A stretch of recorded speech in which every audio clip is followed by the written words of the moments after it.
Grace and Fans are here, done and dusted, of course, with the Hungarian Grand Prix. One in first place, you've got Max Verstappen. In second, Lewis Hamilton. And then in third, it's George Russell. I've got Nomvelo on my right, and she's a Ferrari fan. And then on my left, we've got Andiswa.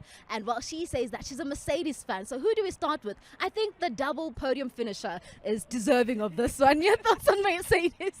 I'm very happy. I'm proud. I know with George, it might be a bit disappointing because he had the pole, and for the beginning part of the race, like, he had it in the bag. But, you know, at some point, like, he's going to get his win eventually. And today just wasn't that day.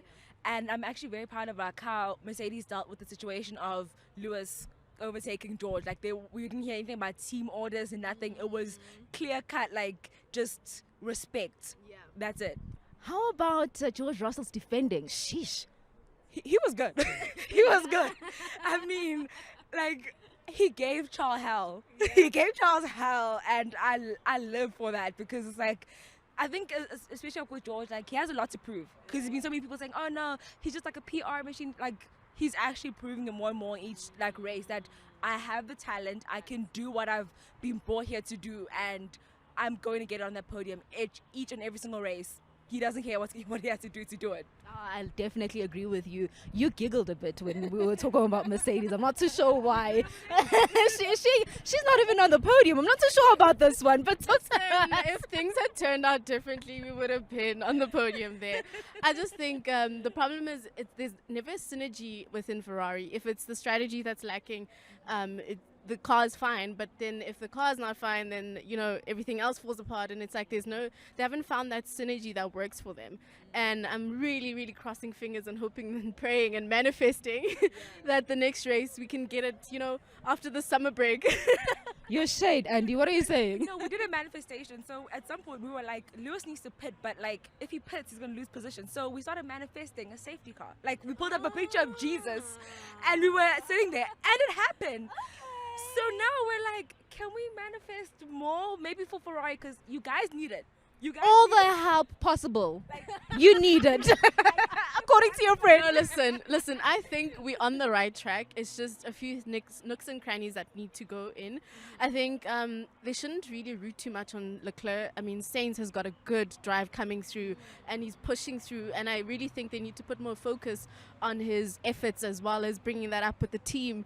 Like, I mean, we saw last week with that an unfortunate incident, but I think that he's really, really bringing it to the buck, and they should really focus on that more than Leclerc. But I mean, Leclerc is also putting in some tough work, but I think Sainz has really, really, really brought it through.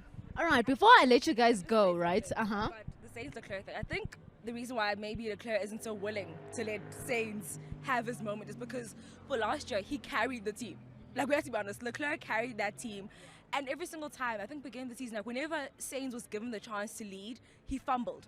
And Charles was left to pick up the pieces and, like, chase after Max, do everything himself. So then now that he's actually up to par with Charles was like, I don't trust you. Like, how can I trust you to not fumble? Like, at the last second, you're going to fumble. So I feel like with Charles, like, it's also a thing of, like, respect and trust. Like, I think he's lost a bit of respect and trust for Sainz, especially after the British Grand Prix, where he wanted that win so bad, and Sainz was like, I'm taking it for myself. So, like, I'm pretty sure for Charles, that must have hurt him a lot. All right, let us know your thoughts then on that Ferrari camp and, of course, the battle for 1 and 2. Before I let you ladies go, driver of the day, who does it go to? Oh, tricky, because I said Leclerc, but then I wanted to take that back real quick. So, I mean, I'll give it to Max. I mean, he really did deserve that. He really pulled through from, was it 9th that he started in? 10th, yeah, and he really pulled through to the first place. That was a pretty good drive from him, especially straight after each pit. He was out there pushing forward, so he really did a good drive today. Yeah, he even went for a quick spin. Your thoughts then, Andy? It hurts me so much that, oh my Lord, I cannot believe these words that come out of my mouth, but it goes to Max. It goes to Max.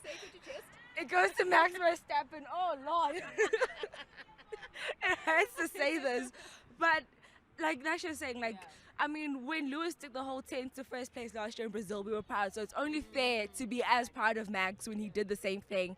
And I mean, like, a part of me wants to be like Daniel Ricciardo, because we saw a glimpse of that old Daniel coming through, and it gives me so much hope. Like, he's finally coming back. The thing is, like, with Daniel, every single time you see that, it just goes away.